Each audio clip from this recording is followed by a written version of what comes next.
Hi guys, welcome to AWS DBA. In this session, we are going to see how we can create the Postgres DB instance using Amazon RDS console. AWS Management Console is easiest way to create a DB instance. After we have created the DB instance, we can use the standard SQL client utilities to connect to the DB instance, such as the pgadmin or PSQL utilities or some other third-party software. In this example, we create a DB instance called a demo DB with a DB T2 micro DB instance class and 20 GB of storage. We have two options in the AWS Management Console. One is standard create, another one is easy create. If you choose the easy create option, you can specify only the DB engine type, DB instance size, and DB instance identifier. Easy create uses the default setting for the other configurations. If you want to specify more configuration option when you create a DB instance, then you need to choose the standard create option. It will include availability, security, backups, and maintenance. First, you need to sign into the AWS Management Console. In this page, you need to choose sign into the console. In the sign in page, you need to choose root user.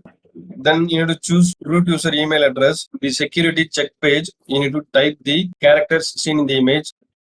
In this page, you need to type your password. This is the AWS Management Console page. If you are first time logging into AWS Management Console, then recently visited services will not display in your page. You need to expand all services and scroll down the page and choose RDS. In the upper right corner of the AWS Management Console, choose the AWS region which you want to create the DB instance. In the navigation pane, choose databases. In this page, choose create database. Then you need to choose easy create. In the configuration section, you need to choose PostgreSQL engine type. In the DB instance size section, we are seeing production and dev or test. We are not seeing free tier option in this page. So we need to choose the standard create option.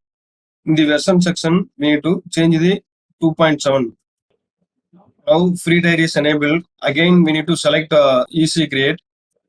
And make sure you selected free tier in the DB instance size. For DB instance identifier, enter a name for a DB instance or leave the default name. For master username, enter a name for the master user or leave the default name. If you want to generate a automatic password, then you need to select the auto generate a password checkbox. If you want to manually enter the password, then you need to clear this auto generate a password checkbox. Enter the same password in master password and confirm password. This is optional one. Open the view default setting for easy create. You can examine the default setting used with the easy create.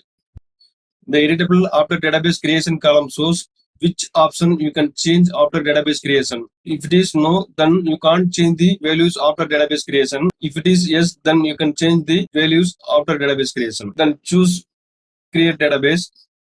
You can view the username password in the view credential details button appears in the database page. Here we are seeing the master username and master username password. In the RDS console, we are seeing the new DB instance details which we created recently. The database state is showing creating status. We need to wait until this state changes to available. Based on the DB instance class and the amount of storage, it will take up to 20 minutes before the new DB instance available.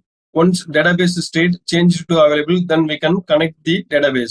Now database state is changed from creating state to configuring enhanced monitoring state. Now database state is changed from configuring enhanced monitoring state to backing up state. Now database state is changed from backing up state to available state. For connecting the database, you can refer next video in my YouTube channel. Thanks for watching this video. Please subscribe and refer to your friends.